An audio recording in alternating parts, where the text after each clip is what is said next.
Dealing with a kid who refuses to go to school is one of the hardest things that a parent's going to have to face. What if I told you that the disruption and the overwhelm can be reduced if you're willing to do a little bit of planning and a little bit of preparation to tackle this issue? There are a few key factors that I would want for you to know and understand if this is the current reality that you or your family is facing. Oh, hang on. Let me pause. Before I get going too far, and in case we have not met, my name is Jen. I'm a learning strategies coach and parent advisor. My area of expertise is working with families where kids have anxiety, ADHD, deficits in executive functioning, learning disabilities, or just in general where kids are suffering with school reluctance or school avoidance. If your family is navigating any of these types of challenges, then my channel is going to become something valuable for you to refer to. Before building my coaching business, I spent the last 2.5 decades working as a principal in our public schools. I've helped thousands of kids during this period of time, and the bulk of my work included helping kids with the challenges I just listed a moment ago. In this video, I'm going to walk you through the 3 main points to bear in mind if school refusal or school avoidance is your current reality for in your household. I'm going to outline the reasons and causes that are contributing to this problem. And a heads up, it's not likely what you think. 2, I'm going to describe the dangerous cycle that parents sometimes find themselves in. And we'll discuss the factors and behaviors that are contributing to this. And lastly, the 3rd point is I'm going to provide you with some strategies on what the heck to do here. What can you do to manage this if this is happening with you and your child? How do we improve it? What's going to be the game plan? Point number 1. So why is this happening? What are the root causes to school refusal, school avoidance? Couple things to note. There's no doubt that this phenomenon or crisis, call it what you will, it's been on the rise since 2020. We all know what precipitated that. The data is really clear. The perception that some of our kids have, there's an implied assumption or an assumed permission that because parents are working from home, that it's an easy thing for the child to ask for if things don't feel 100% perfect. Usually there are 3 general reasons why school avoidance, school refusal comes up. It's rooted in anxiety, and here they are. Anxiety around something having to do with people or persons, anxiety around the program, or anxiety around the environment, or a combination of those 3 things together. Here's the key. Your kid's perception here is absolutely everything. Their fears or anxiety may not be factual. You may know that their worries are not actually true, but it doesn't matter. To them, it's absolutely everything. They fixate on something that could happen. There's social pressure and likely unsure of how to navigate this. Their thinking can be distorted. Their thinking can be very black and white. Odds are pretty good. They're struggling with transitions and struggling in being with unfamiliar situations. Fear and feeling unsafe are 2 big drivers of the behavior that you're seeing. This often starts gradually and everything appears to be going fine at home until the time approaches to leave the house, get in the car, get your backpack and lunch together after breakfast. That's usually the time where the behaviors ramp up and the conflict and the tension begins, the resistance ensues. When this starts to happen, kids enter a type of behavior that is based in their limbic brain. Their prefrontal cortex switches off, and therefore so does all of their ability to operate with logic and reasoning. What we're seeing now is the limbic or reptilian brain, if you will. You're going to see fight, flight, flee, or a 4th one, flop, especially if you have a little kid where they flop to the floor. Once this point has been reached, it's really hard to have any influence or persuasion over your child, and you need to take a different approach. The pathway forward here requires patience, a plan, and a parent who can model some options of what to do in this circumstance. This is not going to be easy, and it's going to require some advanced planning and preparation on your part. While I'm thinking of it, schools are not always set up to support or manage non-typical learners, like the example we're talking about in today's video. And sometimes there are things that parents don't know that are inadvertently working against their kids. To be more specific, things that governments and school boards might not want parents to learn about. So if you want my take on what some of these factors are, you're going to want to download my freebie here in the description. It's called 6 Hidden Secrets that governments don't want parents to know about our schools and how they're impacting your kids.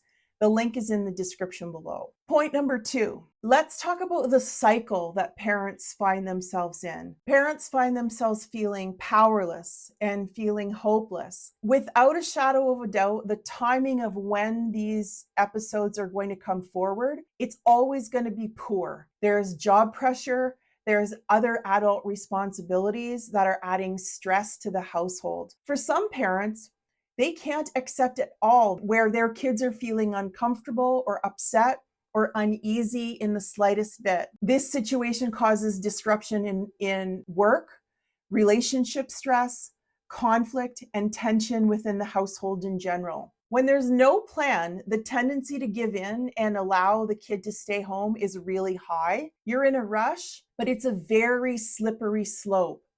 And by agreeing to this, parents are inadvertently reinforcing the child's behavior here. This becomes a problem. The little person thinks it's okay for them to not go to school, and the problem then compounds from there. Also, kids sense when parents are worried, uneasy, or stressed about their school situation. If kids are overhearing a conversation, or if parents are modeling or verbalizing some type of distress or unease with the school, the kids are going to be absorbing this. That's a fact. Also, I would want parents to know, if your perception is that this is just a phase and it will correct itself, I can assure you it will not. Most parents take quite a long time to recognize this cycle of school avoidance, school refusal.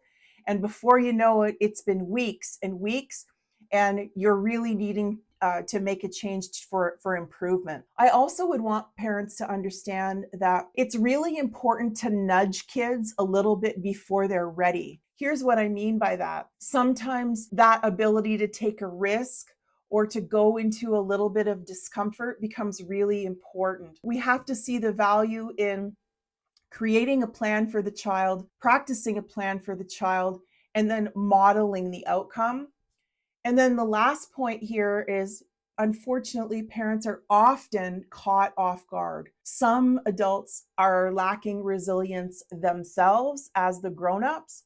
They're lacking stamina, and there's no script or verbiage that they have prepared to be able to deal with this when this problem lands in their lap unexpectedly. Point number 3, what the heck can we do to manage this? What's the game plan for improvement here? Well, I want to start off by saying that it's not always the parent's fault. It is sometimes. That's a video for another time. But in many cases, it isn't the parent's fault. When we're talking about shaping a child's behavior, we essentially have 3 options that are available to us. 1, we can eliminate it completely. 2, we can reduce the intensity or severity of the behavior. And 3, we could reduce the frequency of the behavior. In this case, I think option 2 or 3 are probably pretty strong. It's unlikely that we'll eliminate this behavior with one fell swoop because it's going to take time. The other thing I want parents to do is to be really looking for patterns. Is the refusal happening on a certain day of the week? Is it happening the morning of a certain class? Those patterns are hidden clues to helping us solve and figure out the root cause. In other words, I'm asking parents to get curious about what they're seeing rather than lay blame. Another thing that's going to help is to reestablish some kind of key connection with another adult at the school. The child needs constant reminders of safety and security. I want to also bear in mind that this idea of school refusal is a deficit in executive function. This is a cognitive issue. I want parents to really understand this. In many cases, it's not the kid's choice to refuse going to school. Don't get me wrong, sometimes it is, but not always. Building resiliency here is going to be key. Not controlling the environment or manipulating the environment for your child. That isn't real life. We have to build their skills so that they can manage anything that their environment throws at them. We have to teach our kids to think differently. Let's assume for a moment, what if there is a real threat? Let's use the example of a difficult kid who is causing a lot of friction, upset, or tension. If that is happening, we must address it. We have to identify it, we have to interrupt it, we have to correct it and fix it. It cannot wait because that's going to be paramount for having the child move forward. Reestablishing trust and relational safety are going to be keys. And if you do make the decision to seek help from a professional, I want to remind you that this is a family matter. This is not an issue where the pro would work solely with the child. It absolutely needs to include the adults as well. I would also want you to encourage small risks, risks where the opportunity to fail, it's not extreme. Kids need to practice taking risks when the stakes are low, and being in a new and unfamiliar situation is a perfect opportunity to do this. And I promise you that investing in this now will pay off later on down the road. I have a word of caution of what not to do here also. I don't want you to take the easy road. I think that's a cop-out. I want you to stay strong and don't coddle. Support, but don't coddle. I want you to dig in here and think of this as a long-term plan. Think of it as a long-haul activity. For example, if your daughter won't get out of the car in the morning at 9 a.m. drop-off, there's nothing stopping you from trying again at 11 or 11:30. And if that doesn't happen, you can try again at 1 or 1:30. Of course, this is all assuming that it's possible for you to do this with your other responsibilities. The point I'm trying to make here is there's always another approach to this challenge. Remember, don't take the easy road. Like I mentioned earlier in this video, schools are not always set up to manage our non-typical learners. And in fact, this is the reason why I created my mini course for parents. It's called From Resistance to Resilience, a parent guide to helping kids who hate school. This course, it's DIY friendly, and it gives you lots of answers and solutions and strategies to solving the problem of school refusal for our kids. So if you think maybe that this is something you're ready to look into, you can click on the link below in the description to pick up the course. I know how hard and difficult school refusal is. It's a tough and complex issue impacting so many of our families. I'm reminding you to stay the course. You don't have to go at this alone. There are loads of us who are able to help you. And remember, the problem of school refusal isn't always what people think. I hope that you will give yourself grace as you're figuring this out for you and your child. That's all I have for now. I'll see you in the next video.